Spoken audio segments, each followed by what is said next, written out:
live, Infinite Plane Sunday, 5/5/2024. Chat is open and phones are also open. So if you want to call in, 505-349-0420 for the IPS complaint line, comments, any kind of constructive feedback, anything on your minds, open phones. As far as topics today, I do have a list.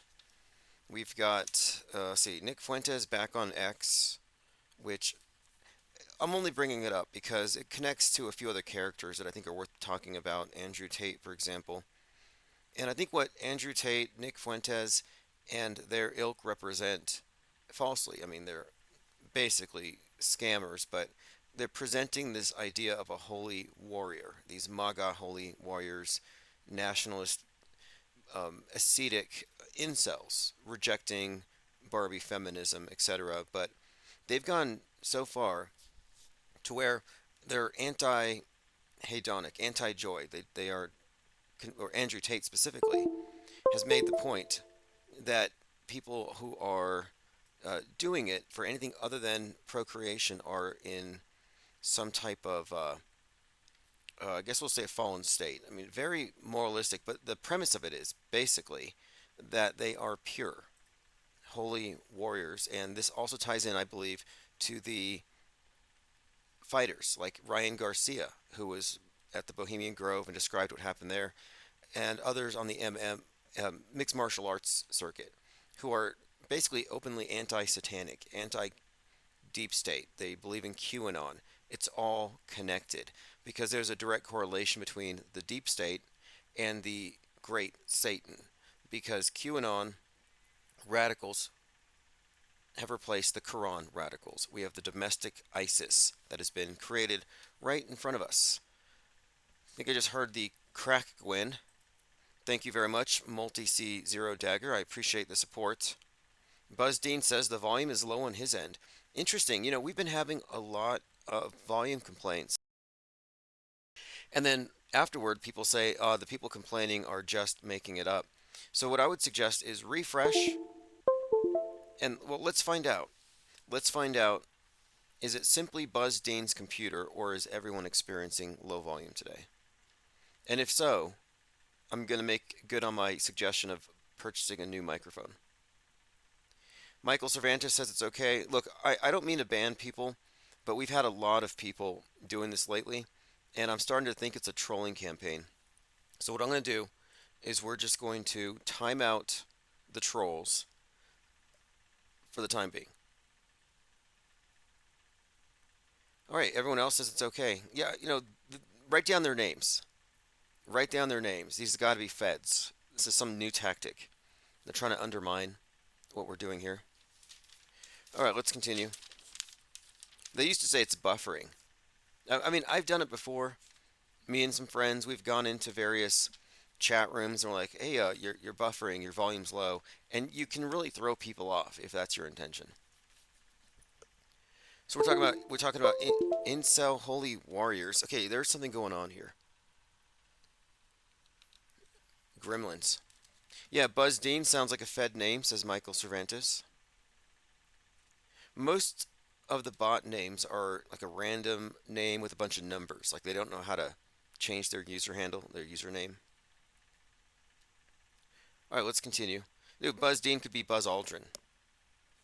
One of the greatest actors in the world. I mean, if I were to compare Buzz Aldrin to William Shatner, Aldrin's a much better actor. He has stayed in character for decades. And I guess as far as astronauts go, William Shatner wins. It's kind of ironic. The astronaut's the better actor, the actor's the better astronaut.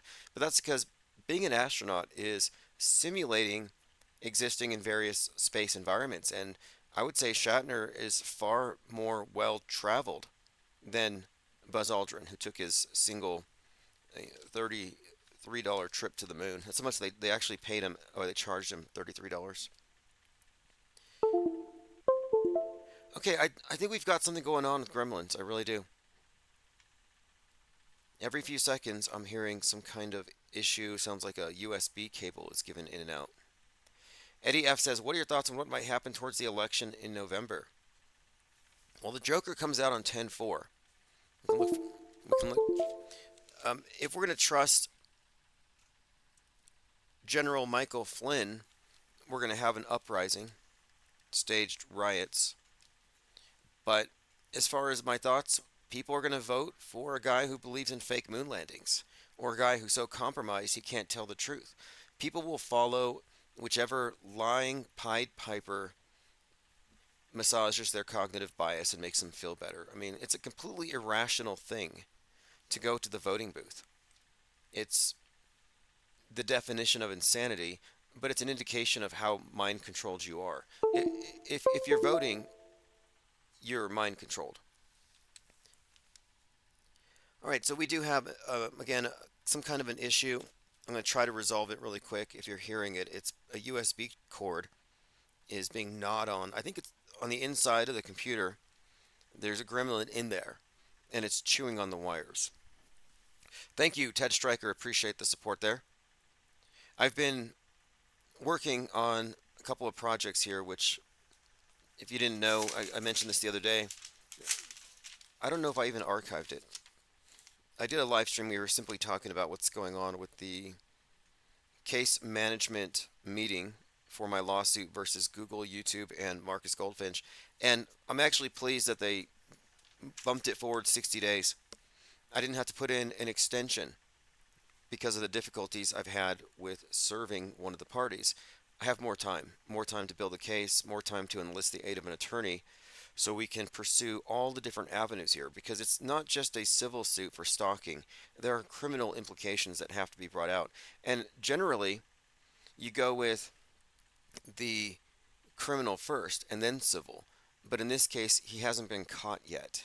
And we're actually working on, or I'm working on, enlisting the aid of the court in moving forward with some kind of actions that will lead to a prosecution. I'm trying to push the right domino, and I think I have it. I think things are lined up. So even though we're not going to be in court for a couple more months, I plan to make use of that time. Additionally, I will be completing and releasing the documentary on the subject, which will help me win in the court of public opinion, which I think is far more important in this case. Because this is not about money. This is about a channel being suppressed by someone who works high up in the government, who's politically connected, independently wealthy, and who is an enormous piece of, and a lot of people will want to see someone like this, basically a cyber bully with a multi-million dollar budget. They would like to see this person deleted, and I want to follow through with that. Okay, let's continue here. Napoleon says Shatner's been higher than Buzz. You're probably right about that. Shatner's been up higher than Buzz. No, wait. That's if they're actually getting in the rocket and shooting up and parachuting back down, which is kind of a daredevil stunt. And I don't think that he's even doing that. I think they did it all with cables and harnesses. No simulated, parabolic, no simulated zero G parabolic flight, nothing. The whole thing was on the ground. Shatner never left the ground. If you watch any of these celebrity space launches with Blue Origin, it's all jump cuts. You only see them for 2 seconds at a time. You don't get to see like the camera bouncing around the room with everybody floating. You don't see it. You're looking at a magic show and you're in your seat. If your sole frame of reference for believing in space travel is what you see on the screen, then you're in a magic show and you're in the seat. You may even be in the front row. But from your perspective, you cannot deconstruct it. It's an illusion designed to fool you. The people who think, oh, it's real because I saw it on TV, have a blinkered frame of reference that doesn't include special effects or even the possibility of it. It's naive. It's extremely naive. It's stupidly naive. In this day and age, to completely just believe whatever you see without any skepticism. I mean, they have selective skepticism. In fact, I think this is the reason why conspiracy theorists have become such a target and a scapegoat. They need to make it look like skepticism exists. It's alive and well, and you are fighting against it. We got to fight again. We got to be skeptics against the conspiracy theorists. We got to fight against misinformation. So we're recruiting you, the skeptical public, to disbelieve in conspiracy theories. So the existence of the conspiracy theorist makes it appear that the normies are skeptical and healthy. No, no. You're looking at again an extremely insulated in the box perspective. Cubstar says you're full of S Buzz. Volume's fine. Yeah, I already blocked Buzz. I'm pretty sure. Oh, he said he. Okay, Buzz said I had to turn up the volume on the YouTube screen while the other screens are down and the computer is all the way up. Big fan, just trying to give you legitimate feedback. But you said you finally caught us live, like you just did. So Buzz Dean has very low volume. Maybe your computer got hacked in order to make you say that to throw me off. Like this is next level trolling, not your fault.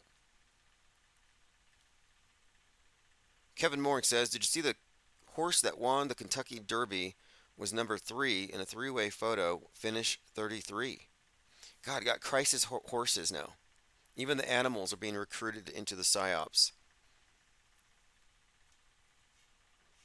Masonic horses. Joined by Mom with Sons. Thank you for joining. I didn't get through my list, so we're going to talk about the incel holy warriors. We're going to talk about the nocebo effect and why truthers are dangerous for your health. Occupy 2024, Fallout, meme-based reality, and one other point here. Well, we'll get into this. We'll get into this too, because I want to make the point that we are not under control here. Like everyone else is under control. If you're a conspiracy theorist, if you're voting for Trump, if you're on the world stage, you're under control. There is no resistance. Resistance, paradoxically, is compliance. You know, war is peace, which is true. They maintain a peace with inner war. Freedom is slavery, and everything Orwell said is absolutely the case. But I think it's pretty much clear here that the default is everyone is under control. Everyone is programmed. Everyone is a Truman locked in a Truman show. In fact, I put up a couple articles today about this phenomenon here. How controlled we are and how they managed to do it through these constructs. So the article I put out today is the nuke God construct.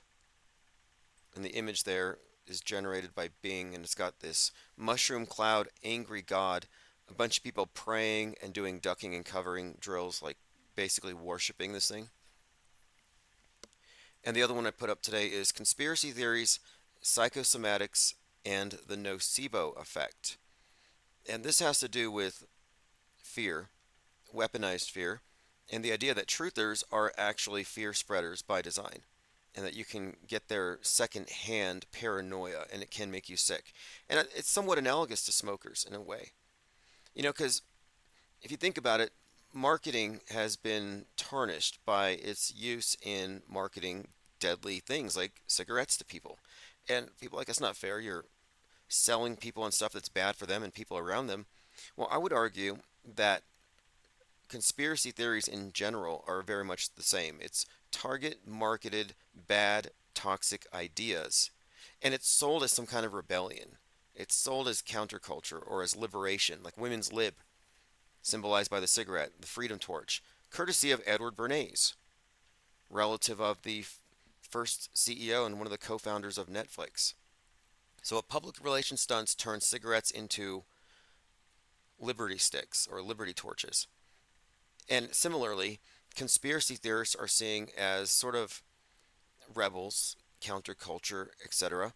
But the truth of it is, they have just been hit with heavy marketing that got them to carry a bunch of stuff that's actually bad for them and people around them. We'll start with this one. Side effects of trutherism. I would argue that the fear of 5G towers could cause harmful neurological effects. Chemtrail angst could cause respiratory conditions, including chemtrail lung. Have you ever looked into voodoo hexes and related superstitions? The power of belief is well documented, and superstitious minds can manifest self fulfilling prophecies and other physical and mental conditions. This would include nocebo effects. This is the opposite of the placebo effect, in which negative outcomes occur due to a belief. And psychosomatic responses, and these are physical illnesses or conditions caused or aggravated by internal conflict or stress. So I would imagine that many anti vaxxers would suffer tremendously if force vaccinated. Not from the pokey, but from rage, fear, and stress. The syringe might kill them, even without the plunger being depressed. If nocebo and psychosomatics are a factor, then who's causing the harm? Ironically, in a mind war, it would be the spreaders of these phobias that create fear and cause negative effects. One could argue conspiracy theorists are the cause of alleged vax damage, and chemtrail alarmists could be causing a yet to be diagnosed condition of chemtrail lung.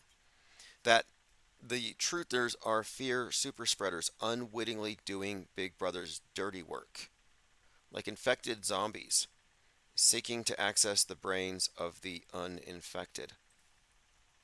Again, that article, if you want to get that one, it's just timosman.blog. Conspiracy theories, psychosomatics, and the nocebo effect, side effects of trutherism.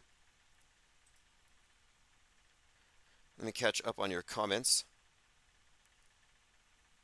Eddie F says the movie Sleep Dealer has lots of predictive programming. Good movie, downloaded it a few years ago.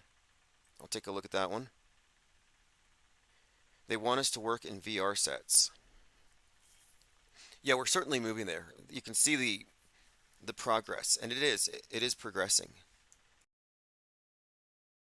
It's inexorable. It's unstoppable. It's relentless. And I remember pre 9/11, people who didn't carry cell phones were like, "I'm not going to be tracked by Big Brother. I don't want to be reachable at all times." And after 9/11, I mean, what a sell, what a pitch. Like more than anything, 9/11 it sold us on a security state and sold us on the fear of Muslims, but it also sold, I believe, flip phones, cell phones, as a necessity. You want to be able to meet up with your family in case there's a big event. Tom103 says, while it's fair to point out these issues with alt media conspiracy theories, you could just point to 2020 for nocebo effect. Yes, great point. And also weaponized hypochondria, and all kinds of things. I mean, you have not only hypochondria, but then you have people who are naturally inclined, I think, to take advantage of situations opportunistically. And there's a lot of grift in 2020. It was all about money, not health. Cunify says, I sell chemtrail pods. Well, I want to sell masks, chemtrail masks.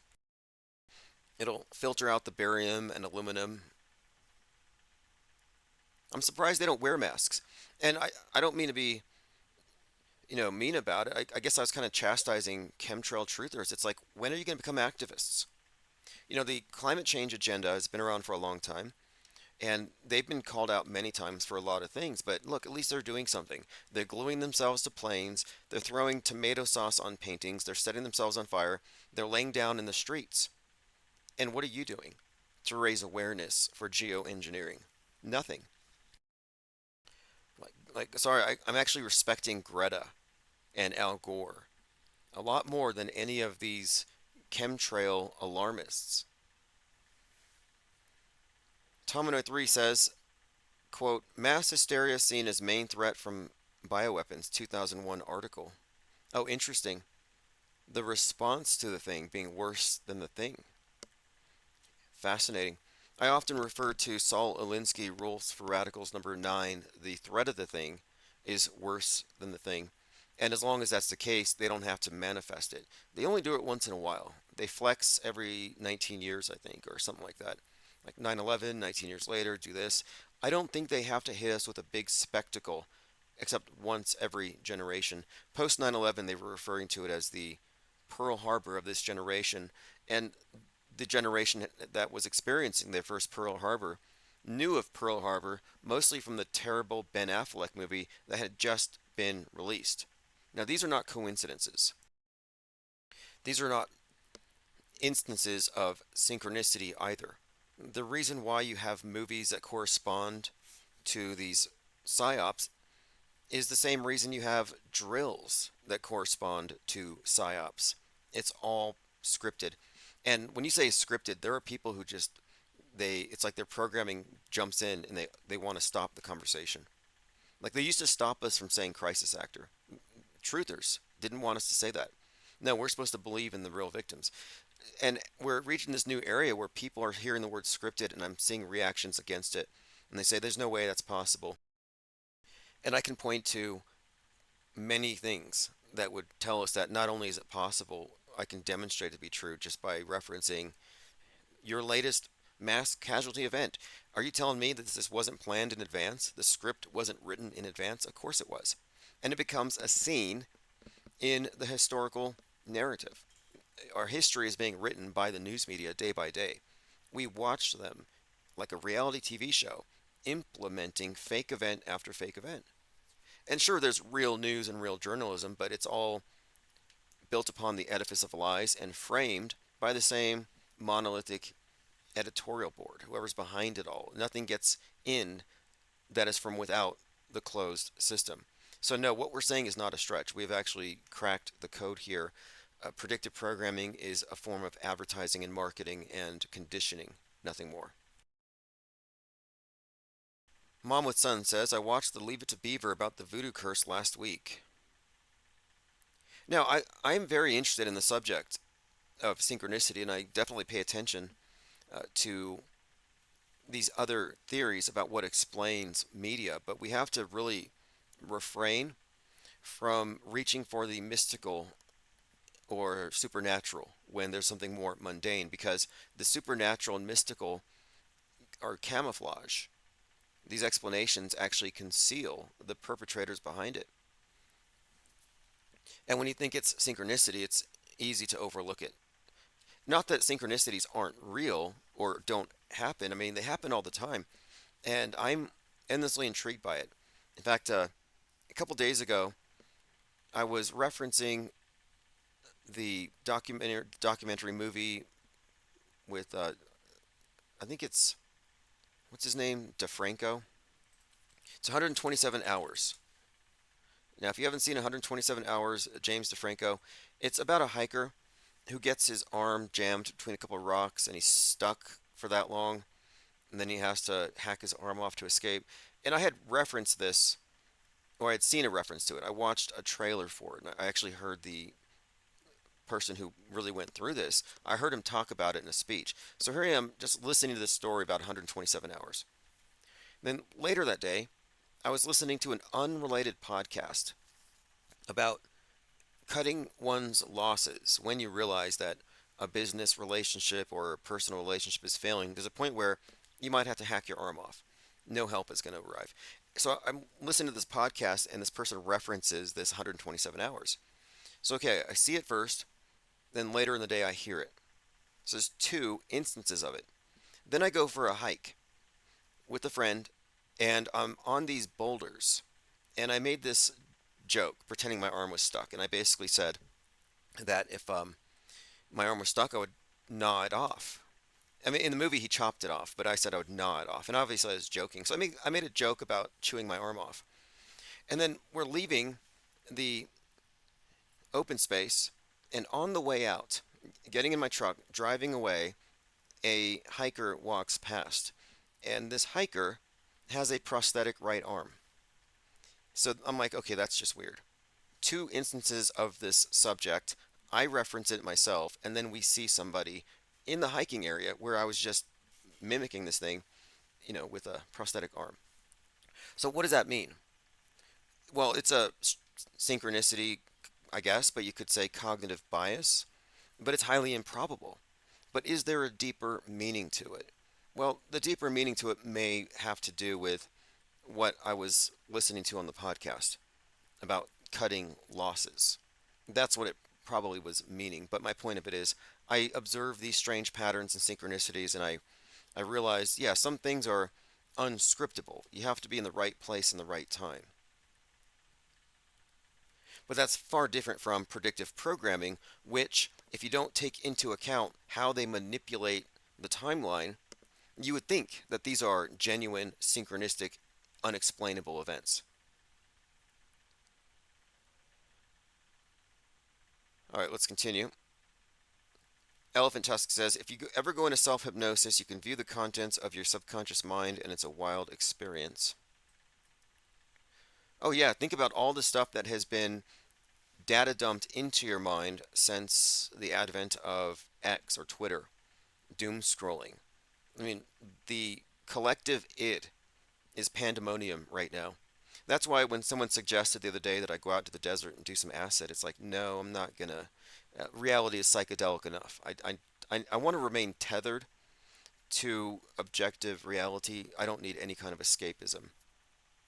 The dominant paradigm is all built upon escapism, where they even tell you we have to escape the Earth. Even the Earth is doomed, and we're going to have to GTFO at some point. Let's continue here. Joined by X322. Cunify says, "Did the prosthetic arm have a thumb?" I don't stare. I mean, I noted it, and I thought, okay, that's interesting. I think there was a hook or something. I noticed it, but I just kept going. I just like, you know. Now, I do have a lot of respect for the individual's decision and to go through with it because, yeah, there's a point where, you can't gamble and he was running out of time.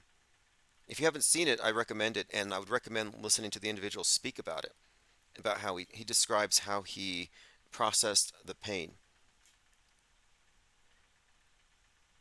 We says there's always a deeper meaning. Yeah, I do think there was a deeper meaning. And my point, though, here is in my experience, synchronicity is evidence that we live in a cybernetic feedback or system. Like there's some kind of, it's a closed system, or it's a system which is responsive to the participants. There is some feedback, and that cybernetic feedback loop between the perceiver and the perceived, I don't necessarily say, oh, it's God. I think more like maybe it's that our consciousness exists on a spectrum and aspects of ourselves have a higher point of view outside time space, and maybe we are relaying to ourselves from the yet to be, or what we think of as the future. But I don't think of the future as a path that already exists in infinite distance into just straight ahead, but rather it's the realm of possibility, and that the realm of possibility is not necessarily as linear as we experience it to be. Improbable things, I believe, do and can happen, but it depends on our choices, and our choices as informed by our intuition. But if you're solely locked in your meat suit, if you're a godless atheist, you're an ape with a big ego, yeah, good luck working within the system intelligently as an intelligently designed system that's responsive to you. You can be a leaf blowing in the wind, a victim of circumstance if you want, but I think we're capable of greater levels of agency. And that may be one of the main things the elite want to conceal from you, which is why they depose yourself as boss over your own mind when they insert the digital veil there, the screen, the ubiquitous hoodwink, the media illusion. It actually takes away your authority on a basic level. We're talking about on a philosophical level, epistemology, how you process information. If you subject yourself to that argument from authority, yeah, you're not the highest power in your life anymore. The media is. CNN, Fox, the whole collection of agencies and entities whose sole objective it is to create and maintain the internally agreed upon mass delusion. Kevin Mooring says, "What's Greta's stance on chemtrails?" Well, interestingly, Greta agrees with chemtrail theorists about chemtrails. She hates them. Chemtrail theorists will say, I hate those chemtrails. They're ugly and they're blocking the sun and they're killing us. And Greta will say, I hate those contrails. They're ugly, they're blocking the sun, and they're killing Gaia. They agree. I'm like, It's almost like it's just one bird, left wing, right wing. It's almost like maybe there's some kind of collaboration between the two sides of the political horseshoe. As David Icke used to call them, opposames. Elephant Tusk says, one way of looking at it, perception is reality. You just moved into a reality where that person existed and your consciousness lined up with it. Fascinating. Yeah, it's an interesting thing because it doesn't make sense in the linear past, present, future. the future is just basically what logically is a consequence of what just came before, it doesn't make sense. And before I ever questioned worldview or outer space or any of this stuff, I was already doing a deep dive into not only just synchronicity, but where synchronicity and intentionality meet. And if you don't know what I mean by that, I mean, I'm not suggesting that synchronicity is merely a passive phenomenon. Although, at first, that's how I experienced it. I was like, well, what am I doing right that this stuff's happening? Or is the lack of synchronicity an indication that I've drifted? So I've always found it interesting why it seems to ebb and flow. And I think the common what commonly connects them all together, I think, was actually my focus. Consciously or not, where my attention is focused had some bearing on what followed next in very uncanny ways. And again, the sequences of events would suggest that this is not something that I could have planned or that you could just you could just reduce to mere coincidence. And people used to do that.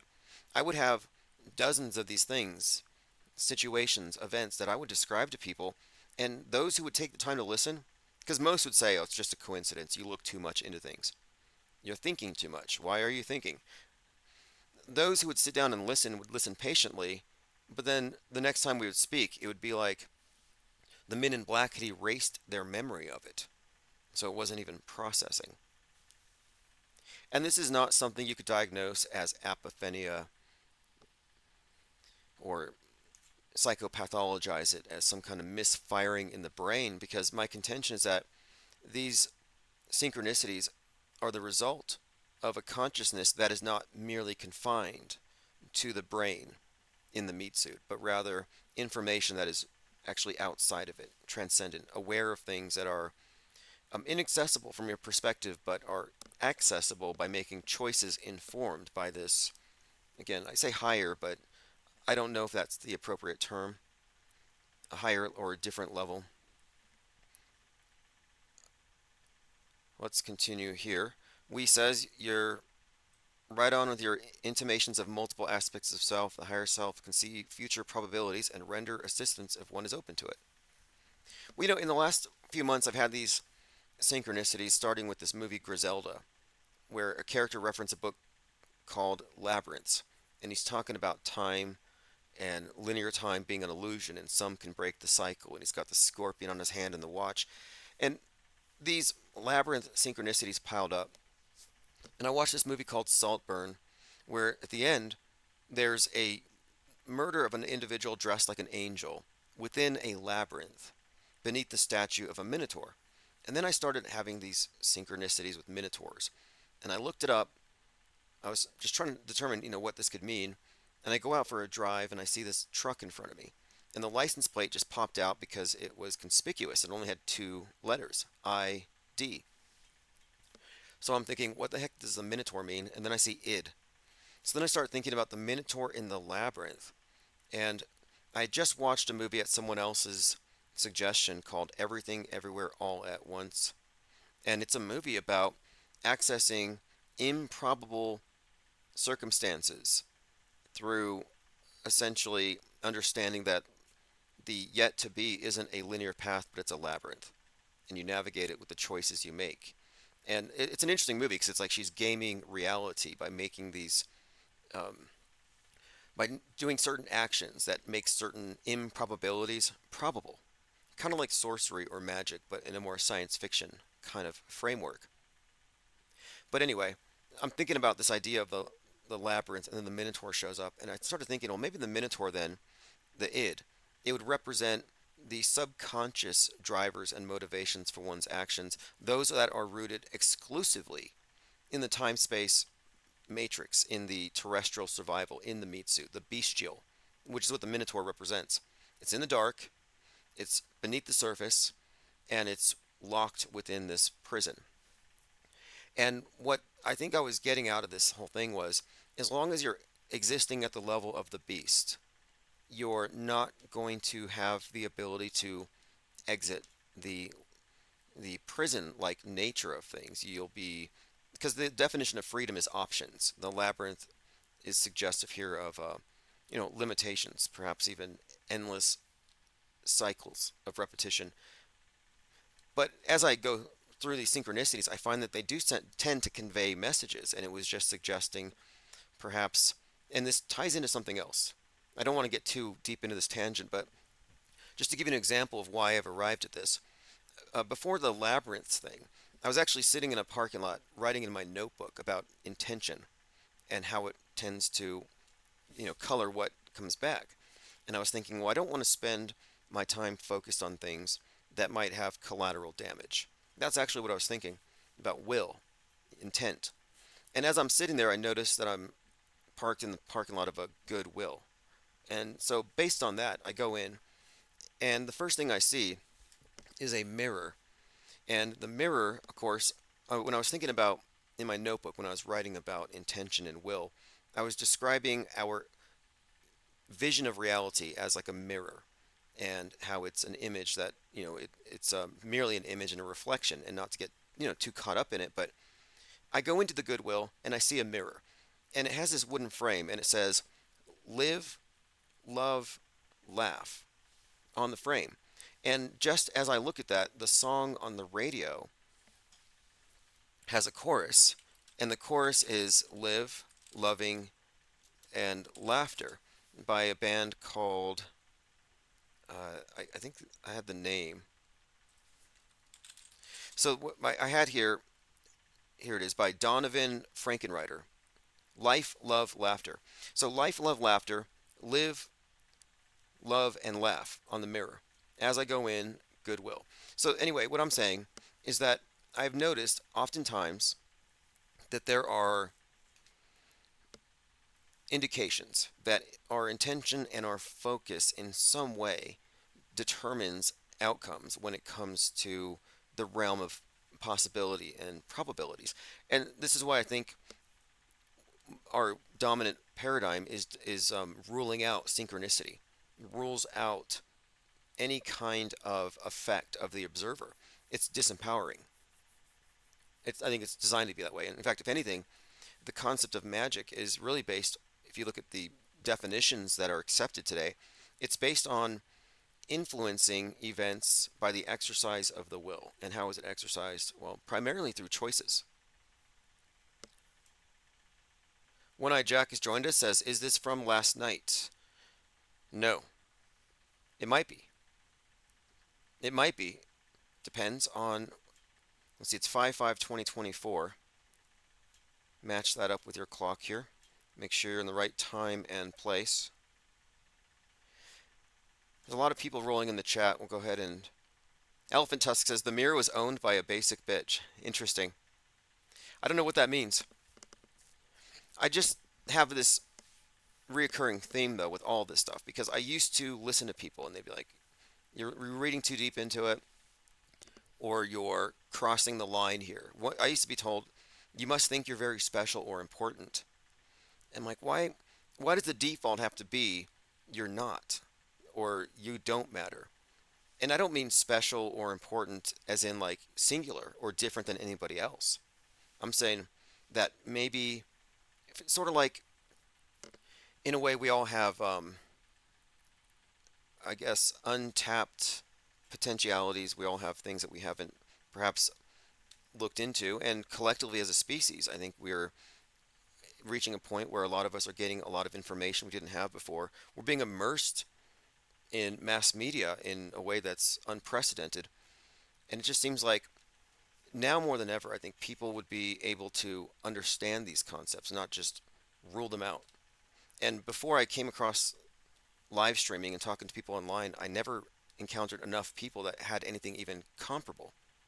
But instead of just dismissing it, instead of just agreeing with people that maybe since no one else gets it, I'm going to cease paying attention to it, I've continued to follow along with these various threads and try to arrive at a cohesive model that explains it, some kind of an understanding. And again, that's why I think the shape of the world is almost immaterial. We're talking about worldview, and the worldview includes everything about it and your experience in it and what your place in it is. So, what if our place in the world isn't merely that of a passive spectator, but what if there's maybe there's something else to it, another element to it, that is purposefully kept out of the hands of the masses for reasons of control. I kind of breached this topic the other day. They they tax you every day of your life. They tax your money. They are, and I'm talking about governments in general, the control system. It always takes something from you in a very vampiric way. And the idea that they wouldn't be taxing your soul, if there was such a thing, is kind of naive. Elephant Tusk says, if you want to change things, you must first change yourself and your internal programming. Most are on autopilot. If you're an auto believer, you're on autopilot. If they put on TV, Mushroom Cloud just took out Seattle, and you automatically believe it, you're on autopilot. You're programmable. And they'll say, go in your basement. You'll go in your basement. You will do what they say. They will say, make a tinfoil hat and wear it. Make it really big and write dunce on it with magic marker, and you will do it if you're an auto believer. And that's the majority. In fact, let's get into this really quick. I wanted to read this article today I put out, The Nuke God Construct. Don't believe anyone if they tell you that they are atheists. I don't think I've ever met an atheist, to be honest. Just because they say they don't believe in God doesn't mean that they haven't accepted a God construct or that they aren't part of a religion. We just have to be a little flexible with our definition of religion. Maybe I would look at it as a worldview as filtered through a divine authority, a holy book, a prophet. And this worldview can be based around many gods, one god, or around some kind of replacement god. The nuke is a god of war that the atheists believe in and tremble before.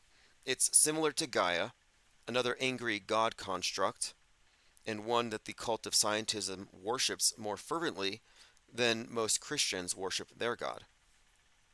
Priesthoods have always created God constructs that serve as divine mandates to rule.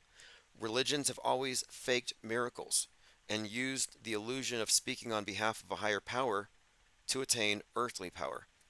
The modern media priesthood are no different. Auto hoaxers must proceed as atheists, aiming to dethrone false God constructs of the state religion. We have seen how they perform their fake miracles.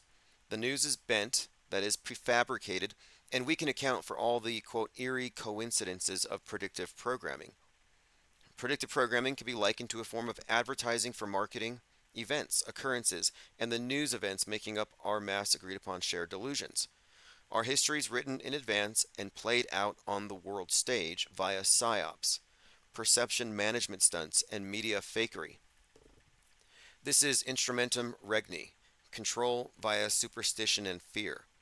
Upon the world stage, hyperstitions are constructed and added to the growing compendium of fake threats continually. Mass media is the de facto state religion of the world, and it has myth making capabilities. It has believers who accept the screen as an argument from authority. Its authority rests on the same fallacious reasoning that accepts holy books as divinely inspired. The elite can pretend they have a divine mandate for their proclamations. The existence of an integrated metascript connecting the entertainment to news reveals a global monolithic worldview that's being imposed 24/7. And this nuke God construct has effectively dragged humanity into a global war game, a simulation in which the scientific priesthood are intermediary between mankind and apocalyptic doom. Its believers far outnumber the non believers, and their responses to this God dictate the conditions of our world. And that final point, we are far outnumbered, and the fearful masses will dictate the reality that we live in. Now, luckily, perception doesn't create reality, belief doesn't create reality. If it did, nukes would be real, moon landings would be real. The only thing they can change is our internal representation of the world, and from that, what our actions be turn into, because we will be influenced, obviously, to act based on our internal models. But our entire worldview is based on the ability of the elite to synchronize us around the various God constructs. Let's continue here. And Newflow says that God is way better than the nailed hippie. It's the same God. And there's a lot of fascinating biblical scripting when you go into these various God constructs. Even Oppenheimer's um, this construct, the movie had it. They throw in the usual numbers, 33 pounds of marbles in the middle, but the Trinity site, the splitting of the atom, and the atomic age, and the advent of feminism, the Barbie feminism, and of course the splitting of the nuclear family. These are all like what I would term, meta-scripted themes that go along with it. But the main thing of the nuke God construct is it put us all into the simulation, just like 2020 did. All right, let's continue here. Mango Penguin says, my site's getting more popular. He posted a link. I'll go ahead and share the link. Resurrecting Poetry, Literature for the Ages. All right, thank you for the link there. I will share it on my minds.com. If you want to get these articles, I link these on minds.com. Conspiracy theories, psychosomatics, and the nocebo effect. And the second one, the nuke God construct. And look, I don't believe in their gods. I'm a non-believer. If you're wondering about this image, I was realizing, we missed Infinite Plane Saturn Day, so I wanted to do Infinite Plane Sunday, and I asked Bing to generate an image involving Teletubbies mashed with penguins, and it wouldn't put beaks on the Teletubbies, like it wouldn't actually mash them. So I had to settle for a penguin hanging out with the Teletubbies. So if you had any, I guess it was a misguided mashup attempt. But we missed yesterday, so today I'm trying to make up for it. Zombie deer disease has now spread to 33 states in the U.S. We've seen this quite a bit. The 33s preceding a new agenda. And this is likely a tie-in to Leave the World Behind, in which the deer were ominously gathering around Rose and telling her the end is near. Tomanoid3 says nuke SIBO. Yeah, the nuke SIBO effect. We will see people dying of radioactive fallout because of the nuke SIBO effect. And then, of course, the conspiracy theorists will say, no, that's actually the 5G. They turned it on. Or it's the chemtrails that's getting you. I had one tell me that chemtrails are loading the atmosphere with incendiary materials and that the 5G towers will ignite the skies. But they will tell us that it's the nuke igniting the atmosphere. So one side believes we're getting nuked, the other side thinks it's 5G towers and chemtrails. All right, let's continue. Zin soaked in deer blood. Don't fade this biohack. This is from Classy Redneck. This is something that was posted on our server earlier today having to do with this deer theme. So here's a Classy Redneck on Twitter, and he has a bandage soaked in deer blood on his gross, moist fingers. The content of the blood, especially in wild game, renders it a very powerful nootropic, even more so when reacting with nicotine. Nutrient dense and saves the digestive system energy. Why do you think adrenochrome is a thing? All right. So it creates a type of substance that can be used to what now?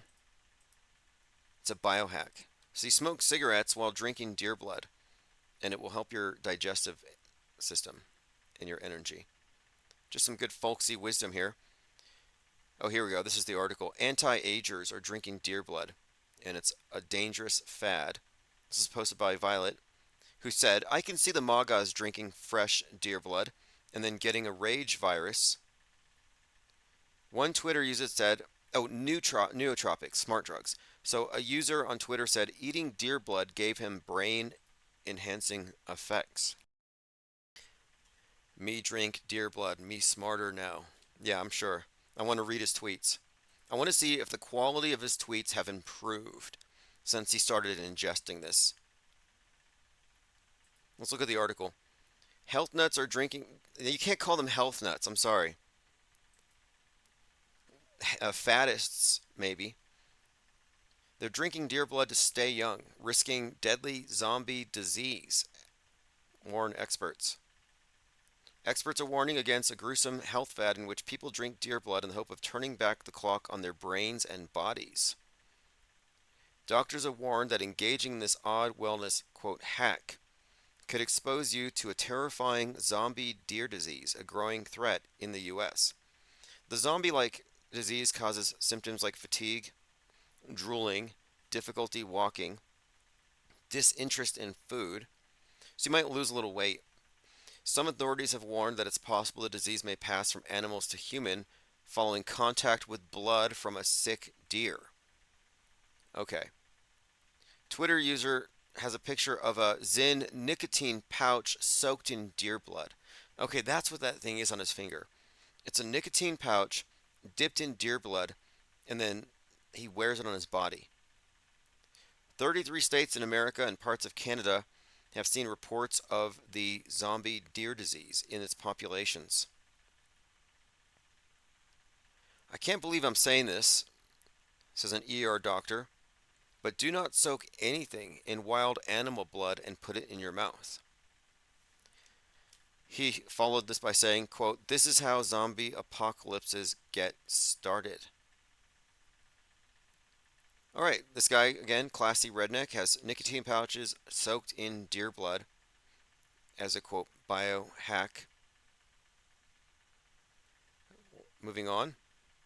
There isn't great evidence that proves that nootropic supplements work. They're popular among internet personalities looking to hack their brains and get the most out of their brain function. So I have a question. The same people who are worried that, oh, the WEF says that we are hackable animals are now figuring out ways to hack themselves. Yuval Noah Harari says humans are now hackable animals. This is often cited by truthers, by the types of people who would have deer blood soaked nicotine patches on their necks. They'll say, hey, look, they're trying to hack us. We're hackable animals. And then they're literally hacking themselves. Hacking human beings. To hack human beings, you need a lot of biological knowledge, a lot of computing power, and especially a lot of data. So if Harari here says, you will soak nicotine patches in deer blood and wear it on your neck and you will be smarter, will they do it? Or will they then reject it and suddenly become anti-deer blood nicotine patches? If you have enough data about me and enough computing power and biological knowledge, you can hack my body, my brain, my life. You can reach a point when you know me better than I know myself. And once you reach that point, and we are very close to that point, then democracy, the free market as we have, and actually all political systems, also authoritarian regimes, we have no idea what happens once you pass that point. Yes, we do. We are living it. We're living in a hyperstitious closed system, mass mind control encompassing billions of minds. We have an exact understanding of what it is to live in such a society where everyone is hacked, where every mind has been hacked into. Yeah, they've already done it. But talking about it makes it seem like it's a distant threat, something in the future, which prevents people from noticing that it's already here. If you didn't notice, the new world order has always been here. It's the old one with a new paint job. That's it. All right, continuing here. So we're talking about the zombie deer disease in 33 states. Linda Curtis says drinking the blood of your first deer kill was introduced in the movie Red Dawn, 1984. That may be a connection. There may be something there. This idea of off the grid biohacks very much tied into the right, and they're getting ready for war. Again, Leave the World Behind has a big deer thing on it. Trump labels Jack Smith an effing a-hole, and he says he looks like Al Capone. I don't know if you saw this on the cover of Drudge, Al Gore. I'm sorry, Al Capone with Al Gorleone. I mean, he is with the climate mafia, the Environmental Protectionist Agency. But no, Al Capone with Donald Trump's face. This is on the Drudge Report, and he has compared himself to this mafia don.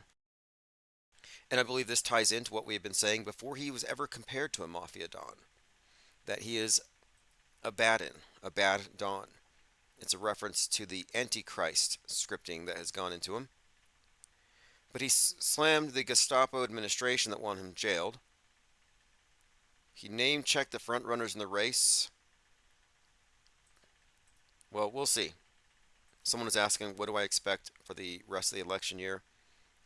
I'm not sure yet. I mean, I'm not going to make any predictions, that's for sure. Although, there is one prediction I'm still kind of hanging on to 6/11. 6/11, supposedly, Seattle gets nuked. Kevin Morey says, Deer Blood energy drink coming soon. You know, for years I've been talking about getting a B12 energy shot labeled adrenochrome. And I think it would be, I mean, I would use it. Ryler said he also compared himself to Mussolini and no one cared. That's how crazy his supporters are. Well, I remember back in 2016 or something, he said he could walk down Fifth Avenue and shoot someone dead, and his supporters would still follow him. And that is true. The QAnon cult just shows you that there is a something here beyond politics. I think it's more like a cult of personality, and they have staying power. No matter how unattractive the leader is, or how much dirt they dig up, how terrible they make them look, you will always have the diehards. And Trump is a very formidable cult leader. I would say he's eclipsed some of the greats. You know, bigger than Jim Jones for sure, by orders of magnitude. Like I'd say he's even more compelling and a better salesman than L. Ron Hubbard, who created a space religion comparable to Nasatology. But yeah, Trump's a great cult leader in his own right, with his own branding and understanding of marketing. But he's clearly and obviously a puppet. And this must be season 34 of The Apprentice by now. Linda Curtis says, will the pea drinker switch to deer now? Oh yeah, that's right. Another biohack that was very popular among some very well-known YouTubers in the truther community, where they believed in the fountain of youth, which is, I mean, it's just so absurd. I always thought it was some kind of a trick. Like these government operatives are on YouTube. Let's see what we can convince people to do. And as you can see, anything. I mean, at the time, you had people who were espousing the benefits of drinking their own urine while at the same time cutting themselves with razor blades and writing prayers in blood to Satan to liberate them from the dead world and let them into the hole at the center of the North Pole. I don't know if you remember that, but that was actually a big trend. It was written about by a lot of like Daily Mail. A number of big news sites covered it. It was called, what was it called? Something about, was it Bound by Blood? No, Blood Over Intent. Blood Over Intent was a flat earth group that believed that there was a flat earth prison for souls like us, and the only way to get out is to write your intent to escape in blood, and then from there run to the center of the world by following a compass and then jump in the hole in the middle. Teen accused of stabbing student to death was into online blood rituals and conspiracies. YouTube blood rituals. This is from Vice. Blood over intent. Uh, One of the primary leaders in this was a guy who went by the name Quasi Luminous. Then he changed his name to Saturn. Then he became Satan. But a lot of people were engaging in this. Let's move on here. Elephant Tusk says, Tim, I'm sure you know Don Schrader. He's a big urine drinking advocate. Well, they have a new thing now. It's the new current thing is going to be blood. I saw fasting was kind of trending lately. There's a lot of health trends among the right, and I don't think there's anything valid to it. To be honest, I don't think it's anything more than the controlled opposition or the counter to anything mainstream. Like, oh, I don't want your cure, that will poison me, but I'll have my own cure. And they'll say, well, your cure will poison you. You have one group saying, oh, you got to use horse paste. No, you got to use the pokey. And each of them thinks the other side's cure is going to kill them. So you have alternative as just a knee-jerk response to anything mainstream. And if it's alternative, it must be good. Oh, the mainstream doctors say drinking your urine and putting deer blood in your mouth is bad for you. Therefore, it's good for you. And I see them engaging in all kinds of, and it's only on the right. You'll see it. Ball tanning, ice dunks, raw meat, fasting. Like, I'm not saying these things are bad, but when everybody's doing it, and I had someone on one of my channels recommending to me, hey, you need to try fasting. I'm like, you don't even know what I look like to give me health advice or what my state of health is, and I don't know yours.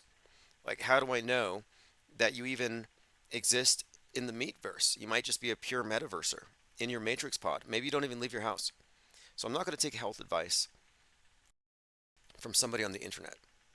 And one other point here, a lot of cults, actually this is a staple of cults and religions, they use dietary restrictions, dietary changes as part of the mind control. If they can get you to change your diet, because food is a drug, they can change your psychological states and they can manipulate this. Very easy. NA Literalist says, Jake the a-hole likes raw meat and raw milk. Ryler05 said, I heard sun directly on your... Yeah, I heard that too, that it increases your testosterone.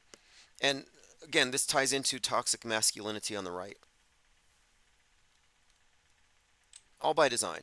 I mean, James Cameron said, masculinity is a toxin we must purge from our systems. And I'm like, well, who is the main bad guy? The Terminator. T2, a guy who's on T with a big gun. Arnold. So testosterone, toxic masculinity, big guns. You can see this is all part of the paradigm shift. The Kenification of the American male. The rise of Barbie feminism. Kevin Mooring says there have been a lot of female teachers and student stories lately. Yeah, I've seen that as well. Female teachers preying on students. And it used to be a rare thing and there'd be jokes about it. But now it's like every other week I see some headline. And Nulfo says, I fell into one of those cults. I'm a plant-based eater. Is like vegan, but I'm not doing it because I care about animals. I'm not even making any call about what is right or wrong, however, but I think there's an aspect here. It has to do with fads and control and dietary control being a huge part of it. It's all about total 24/7 control over the subject's mind, and this involves, of course, food and sleep patterns as well.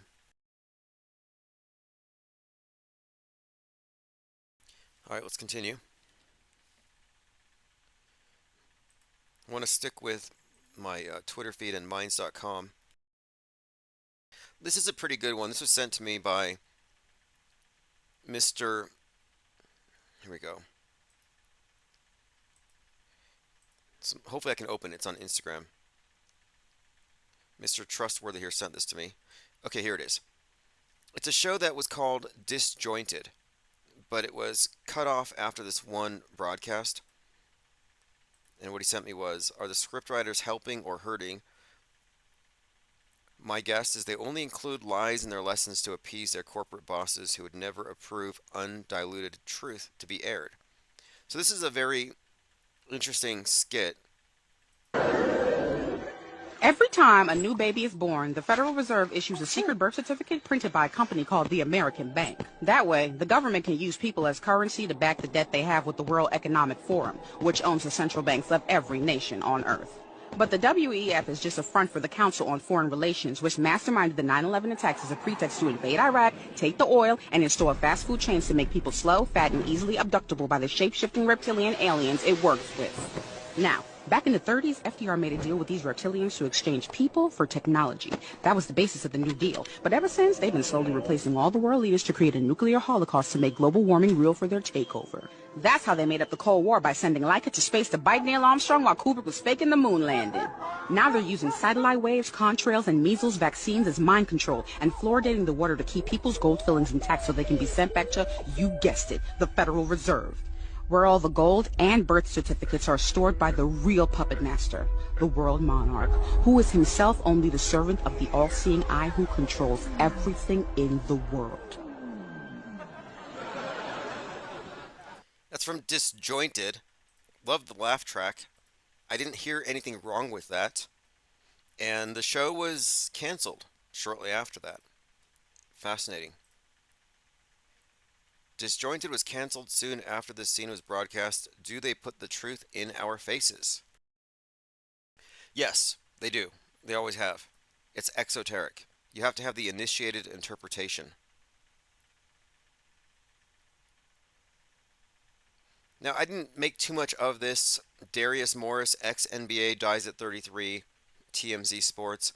But whenever TMZ highlights a death and they put dead at 33, there's usually something fishy around there. He was a second round pick to the Lakers. He played the first 2 seasons of his 4-year career with Kobe Bryant. And death fakers tend to hang out with one another. Averaged 3.3 points. Other than that, I didn't pick anything else up, but again, just noting it, noticing these things. The man who set himself on fire outside Trump's trial donated his organs. Maxwell Azrello has donated his organs. This is another tie-in to possibly cannibalism. And you know, he burned himself next to a hot dog stand. And cannibalism has been such a big theme this year. Barbecue in Haiti, eating a leg in Los Angeles from a corpse that was hit by a train, Russian satanic cannibals eating teenagers and Ukrainians, and the Crocus terrorist being forced to eat his own ear. But here, yes, self-sacrificial martyr saves 2 lives so far. Maxwell, 37, sets himself on fire, donated his organs, saved 2 lives. Non-profit group called Live on New York said both his kidneys were transplanted and he saved 2 lives.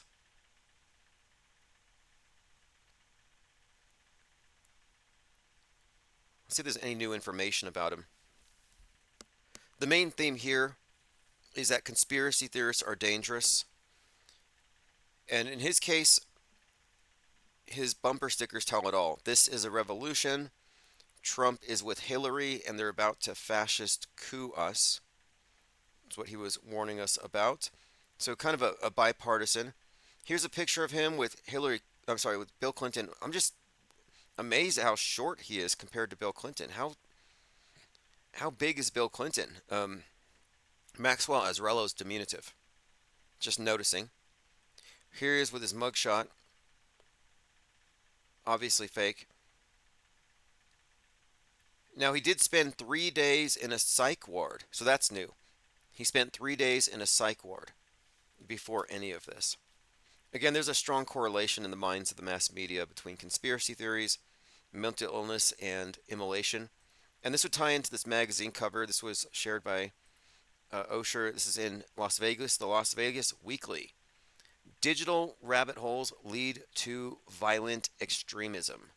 Radicalized online.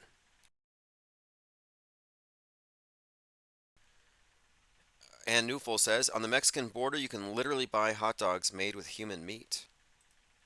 Is that true? And a literalist says, how many more years do people who got transplanted organs have? Good question. Look, I don't believe this guy died. I mean, obviously, it was Zell gel, it was a stunt. If it was true, his organs would have been likely barbecued. I don't even think they were salvageable. Rick Ross claims a fighter jet tried to shoot down his private jet. Now, this has been suggested by some to have been a hit by Drake, I think. There's some serious beef going on. Let me play this clip. Everybody for all the prayers, but I'm going to tell you, we on the jet and I'm seeing the fighter jet. I see his nose. It's like Tom Cruise from Top Gun.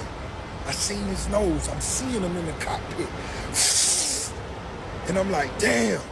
I see his cheeks and nose going back from the G-force. I'm like, damn. And then, hey man, it happened. You know what I'm saying? I can't say what happened, but it happened. All right, who tried to shoot him down? Who tried to shoot down Rick Ross? I mean, I thought maybe it was one of these individuals taking swipes at him, but a jet, yes, a fighter jet nearly took down his private jet. I have another picture of it. Here we go. We're looking at where it landed in the trenches, its wheels put into the dirt.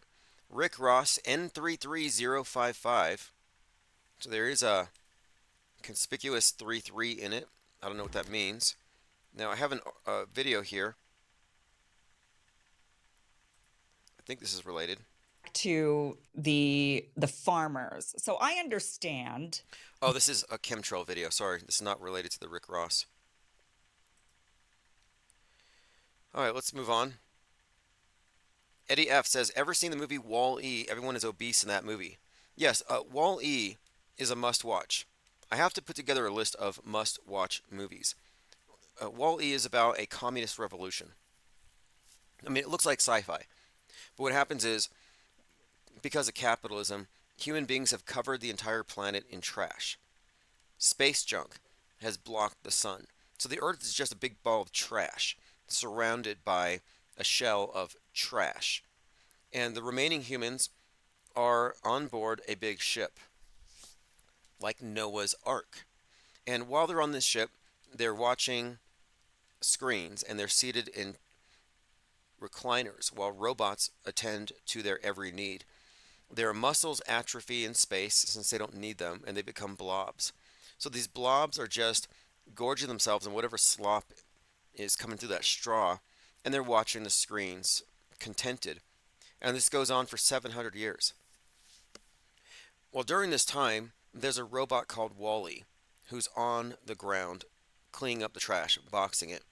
And from the ship's under the control of a robot called Otto, like autopilot. And it looks very much like HAL 9000, like the one eye. But what you find out is that mankind had to abandon the Earth, and they called it Directive 113. And this is a Pixar thing. The number 113 is all throughout Pixar, and it ties into 11.3 and 3.11. The whole idea of a pandemic, a lockdown. In fact, in Wall-E, the president is giving this Directive 113, and he puts on a mask. So it's predictive programming for abandon the Earth, leave the world behind. But you have these bloated, corpulent, totally compliant, complacent human beings, human blobs, in this giant Noah's Ark-like spaceship. And the captain sends a robot down to Earth to see if they can go back to Earth yet. And the robot they send to Earth looks like a dove. It's a white robot with wings. And it goes down and it finds a plant that Wall-E had actually uncovered. So the plant is evidence that life can now be cultivated on Earth again. So it's very much the story of Noah, who sends a dove to determine if there's any land, if the waters have receded. And the dove grabs an olive branch and brings it back to let Noah know you can go back. So in this movie, it's Noah's Ark, and the robot is the dove, and it's bringing back the branch to show that you can go back. And in this movie, though, it's of course global warming and climate change that destroyed the world, man's wickedness, capitalism, and of course the dove is just straight up right out of the Bible. So you do have that story, but then they go back to the earth and they decide that they were getting, as a species of human beings, that they had disconnected from who they are. They're no longer even human. So now they're back on earth. They get rid of their technology and they begin farming. And they start farming the land. So what is that? Well, it's showing that the way we lived before, capitalism, all these products, our modern lifestyles, we were destroying the world. So now we're going to go back to an agrarian reformation, which is everything's going to be agrarian now. So they're abandoning the path that destroyed the world. So at the end, yeah, it's basically this modern flood myth repackaged as climate change, and the only way to solve it is to embrace communism. Environmentalism has always been a stalking horse for essentially moving towards what we'd consider communism. And I think it is appropriate to use that word because the space program has always been geared towards space communism from the very beginning. Look at the book Red Star from like 1908, 1909. There's more to that movie, but basically that's the main part of it. There are some indications that there may be some kind of, I guess, undertones, dark undertones, that on the ship, the robot that controls everything is making the calculation that the dead can be reused. In other words, what they're drinking through the straws is people. That there's no way that this closed system of a ship could be feeding this many people for this long. So someone had done the calculations, and they said that Wall-E is actually about cannibalism. Yeah, here we go. Film theory, unseen cannibalism from Wall-E. It's an awesome theory. I think it might be the case. It's certainly there. The door is open for it. Let's get back on track here. We're talking about Rick Ross's plane being attacked, being shot at. What do we have here? Oh, Luke Skywalker. Luke Skywalker in the White House. I guess here he is giving some kind of a talk for May the 4th. I heard it was cringe. His tweets are cringe. I'll look at it for just a moment. Happy Friday. Don't say things don't get exciting in here sometimes. There's no introduction that really is needed here. I have a special guest, as you can see. Mark Hamill has decided to join us on this wonderful Friday, and I am really excited to turn it over to Mr. Hamill. Here we go. Okay, how many of you had Mark Hamill will lead the press briefing on your bingo card? Hands? Yeah, me either. And look, Mark Hamill, just another Trump deranged celebrity. Trump derangement syndrome. Not too interested in that. All right, let me run through my tweets. You can follow me on Twitter, IPS Insider, and we're live on Twitter at IPS Think Tank. So this is an interesting article. China's chilling cognitive warfare plans. Chinese cognitive warfare has replaced Islamic stealth jihad. You'll notice that the jihadists have disappeared, and now the threat is China. It's so interchangeable. This is from The Diplomat. Cognitive warfare, such as propaganda using radio broadcasts, deception through disinformation, is hardly a new phenomenon, but developments in technology have enhanced its effectiveness. The global expansion of the internet and the rapid spread in social media have made it possible to instantly distribute large volumes of biased, tampered with information, creating an infrastructure for effective cognitive warfare. Recent years have seen lively discussions about cognitive warfare centering on the People's Liberation Army. According to an October 5th, 2022 piece, cognitive warfare is conflict in the cognitive domain, formed from human consciousness and thoughts. Thank you, Mango. The IPS appreciates the support. He says the Swamp Ape. Appreciate that very much. We have a very specific agenda here with this court case and the attendant documentary about Q. And so I'm actually working right now on obtaining the services of an attorney to move this thing through, past the goalposts. I think I've taken it as far as I can as a pro se litigant, but I am going to need a bit of assistance in getting this case ready in terms of subpoenas, letters to the judge, motions to be filed, and other avenues that I may have to take to get some kind of criminal prosecution brought up here. I have some letters to the DA that need to be written. All this will be aided by, I think, some experienced attorney in this realm. Now that I've moved the case enough, because I tried to recruit an attorney, I tried to hire a lawyer for this years ago, but I couldn't get anyone to follow through because it was like there's just too much legwork, too many hurdles. And I think we've jumped over most, if not all, of the hurdles up to now.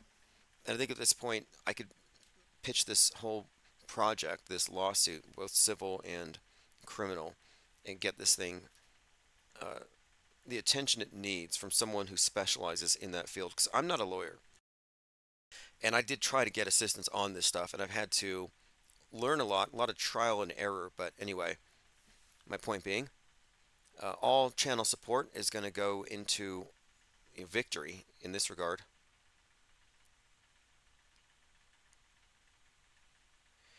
Mango Penguin says, I have you on mute. My ex took her first ever bong hit.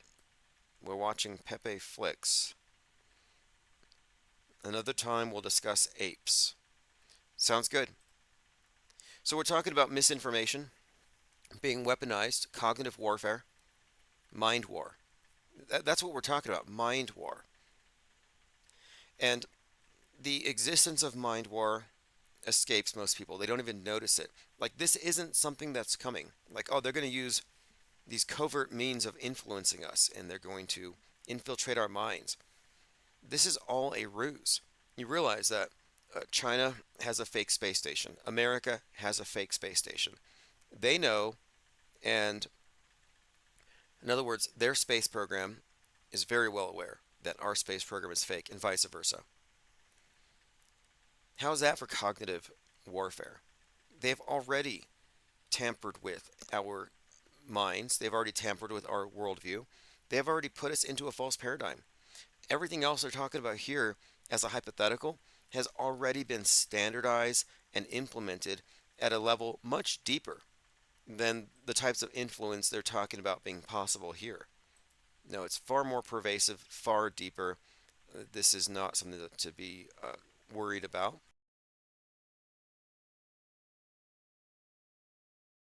All right, let's continue. I'm going through my likes on Twitter.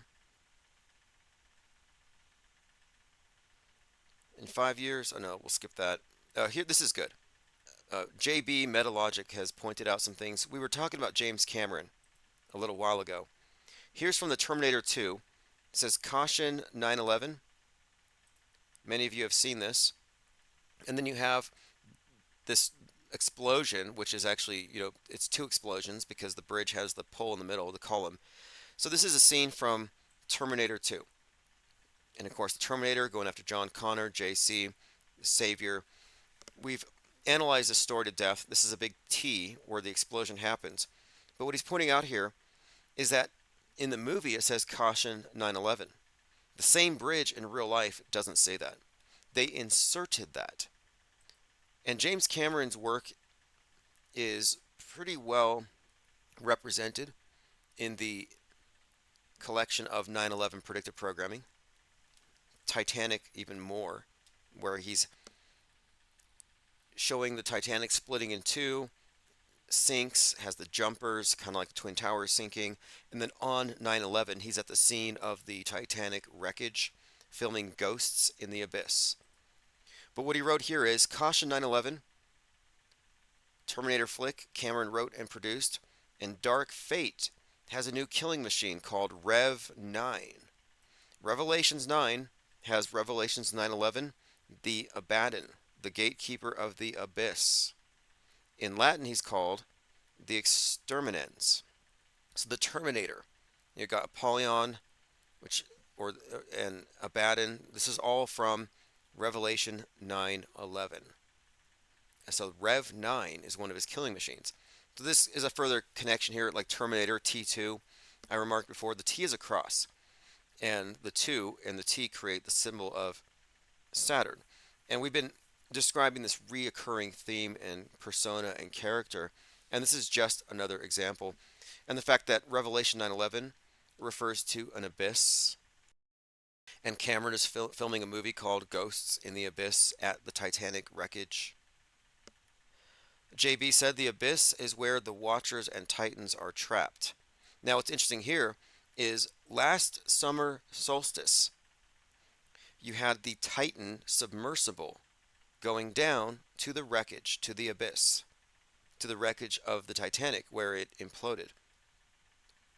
And that was again on the summer solstice, which has a lot of significance to that particular story.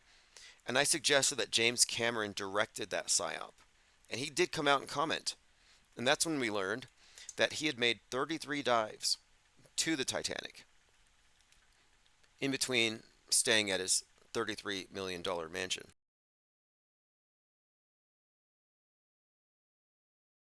Going through some comments.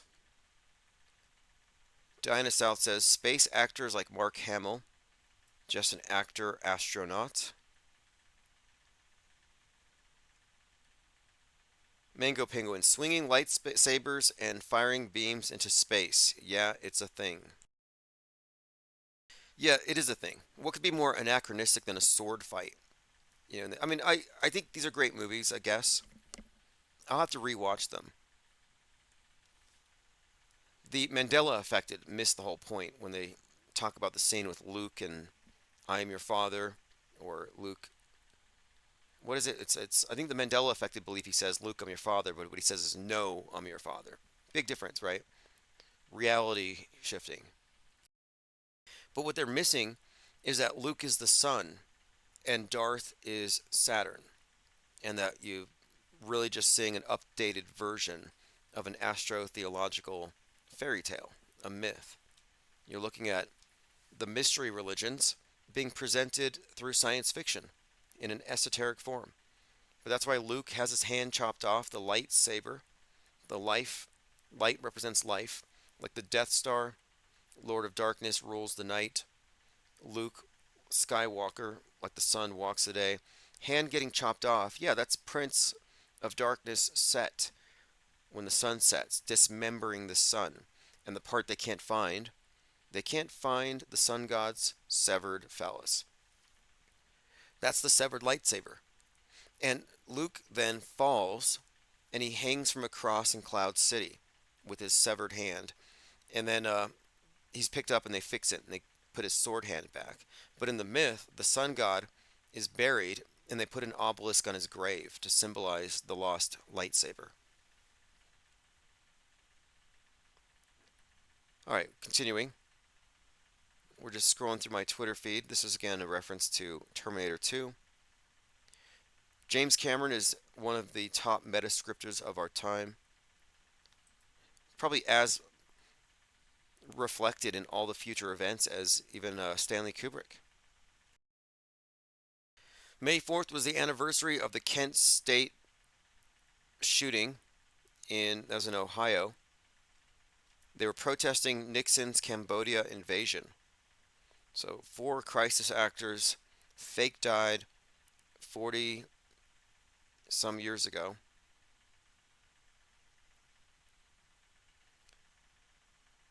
Actually, that would be what? Was that 1970? Okay, more than 50 years ago. But it's the anniversary was May the 4th.